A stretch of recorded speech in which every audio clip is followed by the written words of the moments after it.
Okay guys, so in this video we're going to go through how to stand when using a drill onto a surface that's standing just like us. So it's parallel to us and it's perpendicular to the drill. Okay, it's not going to be how to drill on a surface like that. That's another video for another time.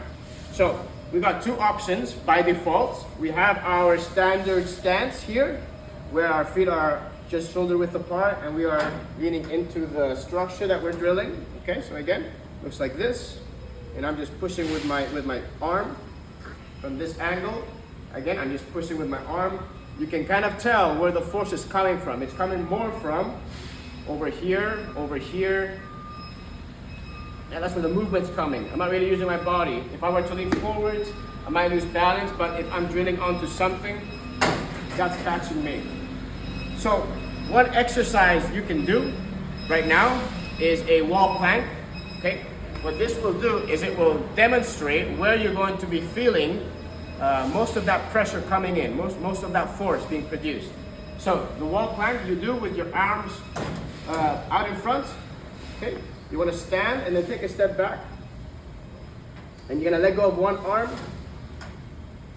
Okay, and then you're just going to hold that, and what you will feel is the pressure being produced more from this little inside joint. So if you follow this bone at the base of your neck to the side where it connects to your shoulder, at that joint where two bones meet, that's where we have force being produced or force being transferred over.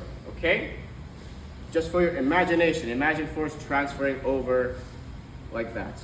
Okay, now the other option is to stand in a staggered position. A staggered position means that you're offset. So instead of having my feet side by side, they're going to be one in front of the other.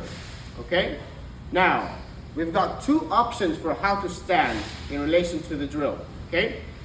If I'm holding the drill with this hand, I would prefer if you have that same foot backwards. Kind of like how we're walking. When we're walking, we have the opposite hand, opposite foot, right?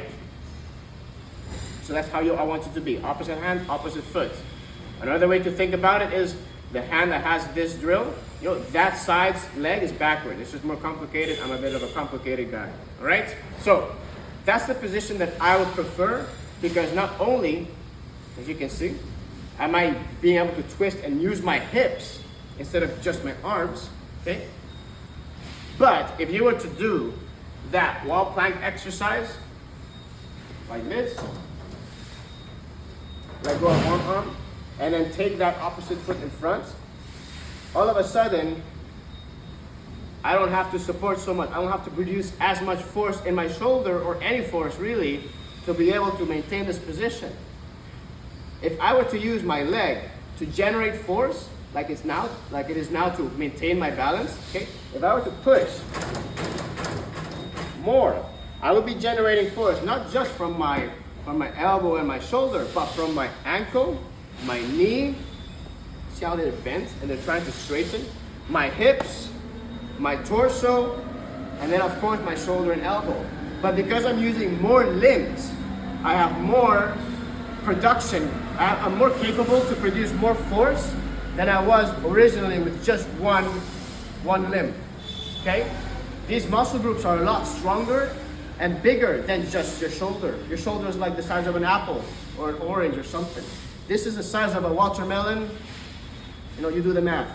So, if I were to then do the opposite, if I have the same arm and same leg, and I'm trying to generate force, you can see how even though I turn here, because the force is coming from this side of the body, it has to transfer over to the other side.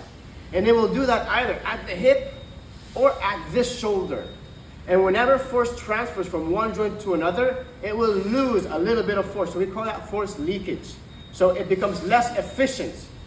You can still do it this way, but it's not as efficient. You would have more success standing this way. Okay? Yeah, that's it.